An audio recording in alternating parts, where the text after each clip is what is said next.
ክረምት እየገባ እንደሆነ እንግዲህ ሁላችንም የምናውቀው ነገር ነው። እንግዲህ ለመኖሪያ ቤታችሁ እንዲሁም ደግሞ ለህንጻችሁ ወተርፕሩፍ ለማሰራት የምታስቡ ከሆነ ሜምብሬን እንግዲህ አንደኛው ተመራጭ ነው ማለት ነው። እንግዲህ ስለ ሜምብሬን ዛሬ ጠቀሜታዎቹ ምን ይመስላሉ፣ አሰራሩስ እንዴት ነው የሚለውን የምናየው ይሆናል ማለት ነው። አብራችሁን ቆዩ። ሜምብሬን ከተማው ላይ ካሉት ወተርፕሩፎች መሃል ተመራጭ የሚያደርገው ጠቀሜታዎቹ ናቸው ማለት ነው። ሜምብሬን እንግዲህ አብዝተን ከምንጠቀማቸው ቦታዎች የመጀመሪያዎቹ እንደ ሪቴኒንግ ዎል ወይም ደግሞ በተለምዶ ሺሮል የሚባለው ቤዝመንት በሚቆፈርበት ሰዓት ላይ እንጠቀምበታለን።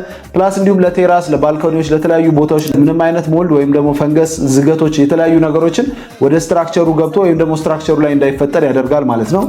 ቤዝመንት ካለንና ወተርፕሩፋችንን በሜምብሬን የምናሰራ ከሆነ ወደ ስትራክቸሩ ምንም አይነት እርጥበት ስለማይገባ ለረጅም ጊዜ ኮንክሪታችን ውሃ ሳያገኘውና ምንም አይነት ብስባሽ ወይም ደግሞ ውስጡ ያለውን ብረት ሳያዝግብን ለረጅም ጊዜ እንዲቆይልን ያደርጋል። ቀላሉ ኢንስታል መደረግ ይችላል። የሚያስፈልጉት ነገሮች ኤክስፐርት የሆኑ ሙያተኞች ግዴታ ያስፈልጉታል።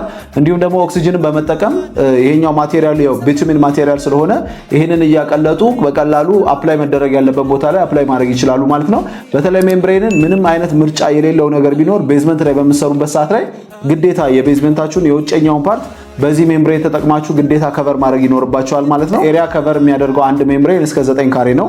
ጥቅሉ ደግሞ 1 ሜትር በ10 ሜትር 10 ካሬ ነው። ኦቨርላፕ ስለሚኖር እስከ 9 ካሬ ከቨር ያደርጋል ማለት ነው።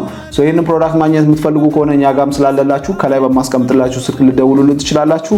እንዲሁም ደግሞ የተለያዩ አይነት የወተርፕሩፍ እንዲሁም የኬሚካል ማቴሪያሎች የምትፈልጉ ከሆነ ያያ ኮንስትራክሽን የተሰኘ ቴሌግራም ቻናል አለን። እዛ ላይ በየጊዜው ፖስት ስለምናደርግ ኢፖክሲዎች፣ ኬሚካሎች የምትፈልጉ ከሆነ ዛሬ ቼክ ማድረግ ትችላላችሁ። እንዲሁም ዩቲዩብ ቻናል አለን። አጠቃቀሙ ምን ይመስላል፣ እንዴት ነው የሚቀባው የሚለውን ማወቅ የምትፈልጉ ከሆነ ያያ ኮንስትራክሽን የተሰኘ ዩቲዩብ ቻናል አለን። እዛ ላይ ኦልሞስት ወደ 30,000 ፎሎወሮች አሉን። እዛ ላይ ገብታችሁ ቤተሰብ ብትሆኑ ደስ ይለናል። መልካም ጊዜ